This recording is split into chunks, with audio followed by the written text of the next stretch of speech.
Das cavernas para prédios gigantescos, as construções guardam pedaços da história do homem. É isso que você vai ver hoje no Alô Mundo.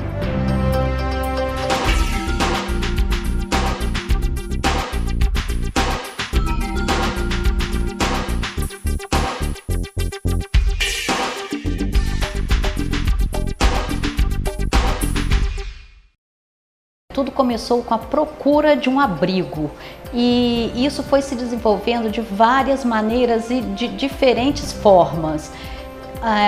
Iniciou-se com as cavernas e depois as construções históricas de diversos países como a Índia, como a Grécia.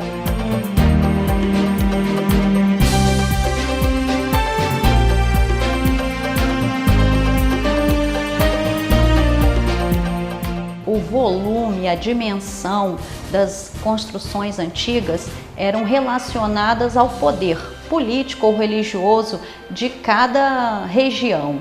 Eu acho que isso perdura até tempos modernos, inclusive em todas as cidades do mundo. Podemos ver isso nos casarões antigos que encontramos em Campos. A origem do patrimônio edificado em Campos, isso é, os edifícios, né, de Campos, principalmente os urbanos, né, ela data do século XVII, XVIII e XIX. Né? Os edifícios rurais, que são tombados pelo IPHAM, principalmente o Solar do Arise, o Solar da Baronesa, o Solar do Colégio, são edifícios mais antigos, né? E relacionado a um momento em que a cidade de Campos ainda era muito pequena e não era exatamente um núcleo urbano. A primeira concentração de edifícios em Campos ela vai ocorrer na Praça São Salvador, que era então a praça principal da cidade.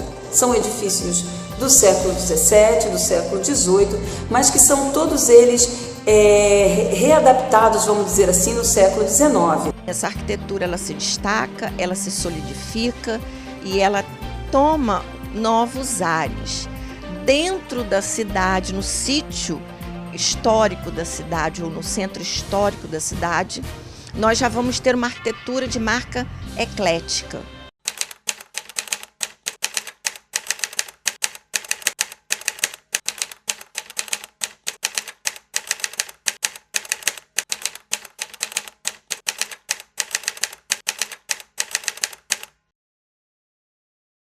São os senhores que não vão mais morar no perímetro rural.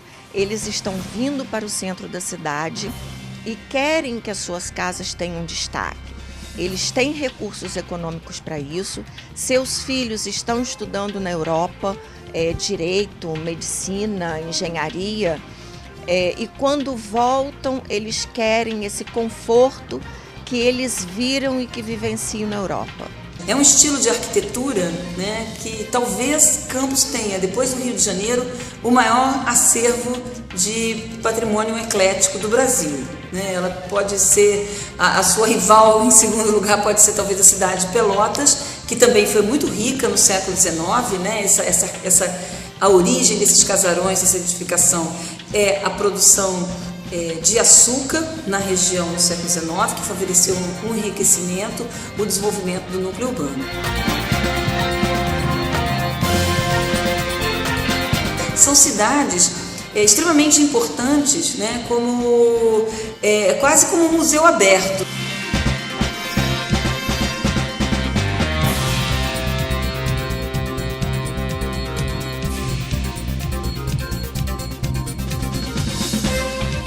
Toda uma arquitetura bem bordadinha, bem ornamentada, digamos assim. Nós vamos ter no centro também outros períodos das artes de arquitetura passando por ali. Nós vamos ter o Art Deco, nós vamos ter a arte nova, nós vamos ter a arte moderna, né, o período do modernismo. Tudo isso contando uma história econômica, política, social, marcada nessa arquitetura. A cidade é considerada a segunda do Brasil em arquitetura eclética, logo depois do Rio de Janeiro. Tamanha diversidade das construções.